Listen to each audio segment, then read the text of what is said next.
আশা করি আপনাদের তদন্তে এই প্রশ্নগুলো একটা জায়গা করে নিবে।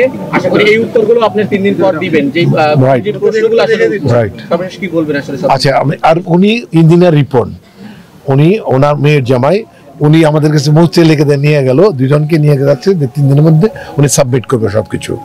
ওনাকে কোনো কোয়েশ্চেন থাকলে করতে পারেন। আচ্ছা, আমি কনক্লুশনটা নিই, যেটা হচ্ছে যে আপনাদের সাথে আলোচনায় কোশ্চেনগুলো বেরিয়ে আসলো, মানে আপনারা আসলে কোন কোন ব্যাপারগুলো স্পেসিফিক্যালি জানতে চান, এগুলো আমি নোট ডাউন করে নিলাম মাথায়। সেকেন্ড থিং হচ্ছে যে এই ঘটনাটা সুষ্ঠু তদন্ত একজন পরিবারের সদস্য হিসাবে আমি প্রথম থেকে বলে আসছি যে যা যা কত করার যা যা সাপোর্ট দেওয়ার আমি দিব। আপনাদের সাথে শিল্পী সমিতির সাথে আমার প্রেসিডেন্ট মহোদয়, সিনিয়র ভাইস প্রেসিডেন্ট সবাইকে আমি বলছি যে আমাদের পক্ষ থেকে সমস্ত সাপোর্ট থাকবে। কারণ আমি আমার অঞ্জনা আন্টির যে ওনার বোন যে রঞ্জন আন্টির সাথে প্রতিটা মুহূর্তে আমি ডিসকাস করে করে এই পর্যন্ত আসছি। সেকেন্ড থিং হচ্ছে যে আপনার আমাদের এই তদন্ত রিপোর্টে কি থাকবে আমি একটু বলি, যেটা হচ্ছে যে হসপিটালে না নেওয়া থেকে শুরু করে আমার এখানে যখন ইমার্জেন্সিতে নেওয়া হলো তখন যে সিমটম দেখে ইমার্জেন্সি থেকে আইসিইউতে পাঠানো হলো, সে তো রোগ সিমটম দিচ্ছে, আমি সেই নোট ডাউনটা বের করলে আমি দেখবো ইনিশিয়ালি ওনার কি কি প্রবলেম ছিল।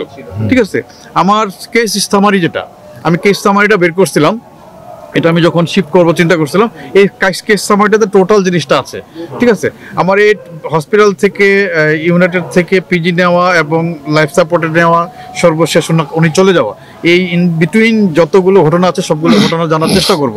যেহেতু ওনারা খুব মানে এইভাবে আমাকে একটা দায়িত্ব দিয়েছে, আমি সেই দায়িত্বটা আপনাদের সহযোগিতা খুব লাগবে। হ্যাঁ, আমার হয়তো আপনাদের সাথে কারো কথা বলতে হইতে পারে আমার করে। তারপরে আসেন আপনার তার স্থাবর কি ছিল, কি আছে না আছে। আমি যেহেতু পরিবারের কাছাকাছি একদম না হলে আমি সদস্য অনেক কিছু জানি। লাস্ট 5 to 8 ইয়ার্স আমি মোটামুটি তাদের সাথে মোটামুটি এঙ্গেজ ছিলাম। তো আমি সেই সমস্ত জিনিসগুলো আমি জানার চেষ্টা করব যে কোন জমিটা বিক্রি হলো কি হলো না, আসলে জমি ছিল কি ছিল না, থাকলে কোথায় গেলো, কার কাছে বিক্রি করলো, স্পেসিফিক ওই লোকের কাছে যাবো। হ্যাঁ, এর মধ্যে কোনো ডকুমেন্ট যদি থাকে ডকুমেন্ট কালেক্ট করবো, কোনো ব্যাংকিং যদি লেনদেন হয় সে ব্যাংকিং লেনদেনটা কালেকশন, কোন ব্যাংকে হয়েছে সমস্ত কিছু জেনে আমি প্রতিবেদনটা ওনার বরাবর দিব। ঠিক আছে, অবশ্যই আমার সাথে কিন্তু একজন পুলিশ অফিসারও কাজ করবেন। ঠিক আছে, আমি ব্যাপারটা বলিনি, এটাতে শুধু আমি না এটা না, আমার সাথে উনি কিন্তু একজন পুলিশ অফিসার দিয়েছেন। ওনার সহযোগিতা আমি যে কোনো সময় চাইবো উনি দিবেন। সব কিছু শেষ করে ওনাকে দিব, দেওয়ার পরে আমরা আপনার সামনে আসবো, আপনাদের সামনে এসে উনি যখন আপনাদেরকে বলবে প্রতিবেদনের যে রিপোর্টটা এই দিস যখন ডিক্লেয়ার করবেন, তখন যদি আপনাদের কোনো কোশ্চেন থাকে 100% আপনাদেরকে এসে কোশ্চেন দেবো।